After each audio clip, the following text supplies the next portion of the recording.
So right now, I've got some things here that I want to set out for you. Before you do that, can you open up your textbook to page 280 real quick?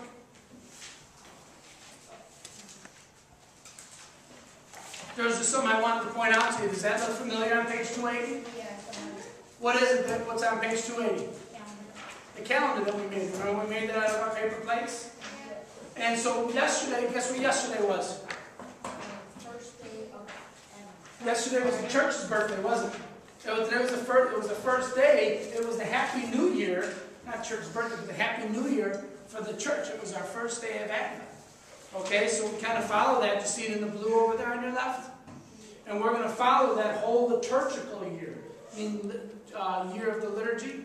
Okay, and then yesterday was the New Year's for that thing. It's going to continue. What else happened yesterday we've been talking an awful lot about? Anyone know? That I told you was going to happen on the first day of Advent? What? Didn't the mass change? The mass totally did change. Oh, yeah. Kind of not to do anything like that, but can you kind of give me a little thumbs up? How many people went to mass and heard the changes yesterday? Okay. How was it for you? It was weird.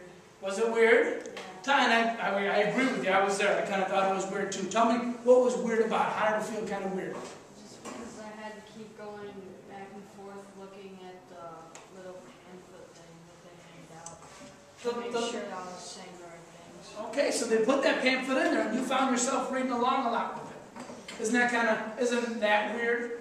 That he thought it was weird that he was paying attention, reading along with it? Right? But I thank you so much for saying that, because sometimes we're just so used to going through the motions, don't we? Then when was the last time we had to read about what was going on in the Mass? Right? We just kind of go through the motions. But yesterday, you admitted that you had to go ahead and read it, didn't you? And that was weird to you, something new. But at the same time, I bet you there was a couple things that you forgot about that you remembered, wasn't it? Anybody else notice anything about it yesterday? How you felt? I don't know, did you hear today when Father came up to say the gospel? You know, Mr. Ward tries to be as loud as he can be all the time in church, because I love to say that, and I made a flubber because he came up and he said, "The Lord be with you." And what did Mr. Ward scream out?